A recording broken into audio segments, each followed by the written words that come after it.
Hello, my friends. All right, so if your to-do list is longer than a Costco receipt and you don't even know where to start, take a deep breath, my friend. You are not alone and you're definitely not doing anything wrong.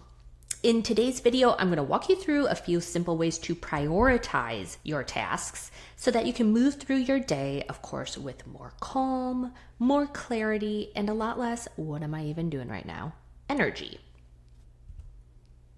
Okay, so here's the thing. Not all tasks are created equally. Some move you forward, a lot of them are just mental clutter, but some are on your list because, well, your past self was feeling maybe perhaps a little overly ambitious. Raise your hand. Hello, that's me. And maybe a little unhinged. Okay, that's taking it a little too far, but prioritizing is not about being perfect. It's about being intentional so you can spend your time and your energy on what actually matters. So let's talk about 3 of my favorite methods for prioritizing your to-dos. The first is to just choose 3 main tasks for the day. Not 10, not 20, just 3. These are your needle movers. The things that if nothing else gets done, you will still feel good about your day. It's a gentle but powerful way to beat decision fatigue and to build momentum. Okay, the Eisenhower matrix. This one's for my fellow overthinkers. Hello. The Eisenhower matrix helps you sort tasks by urgency and importance. So is it urgent and important? Do it now. Is it important but not urgent? Schedule it for later. Is it urgent but not important? You can delegate it if you can. And neither, you can just delete it. Seriously, let it go, let it go. Okay, we're not going to take it that far, although I kind of just did.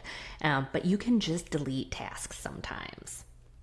All right, and then we've got the third is energy-based planning. So match your tasks to your energy levels. This one is a game changer.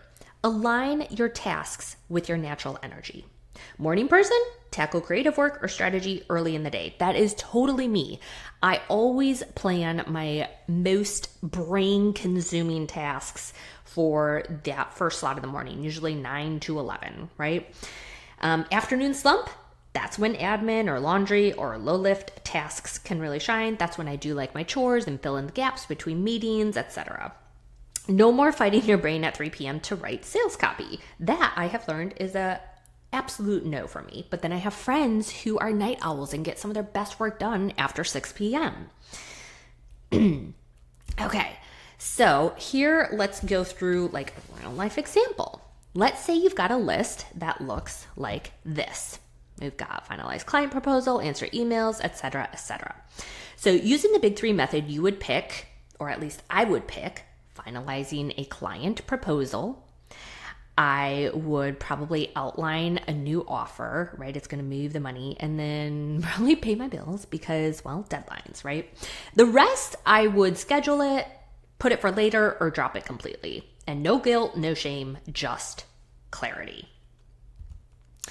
All right, so giving yourself permission to do less on purpose, that's what I want you to remember. You do not need a crazy complicated master plan.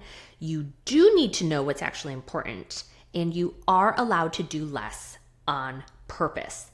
Your to-do list does not define your worth, okay? It's just a tool, but let's make it one that works for you.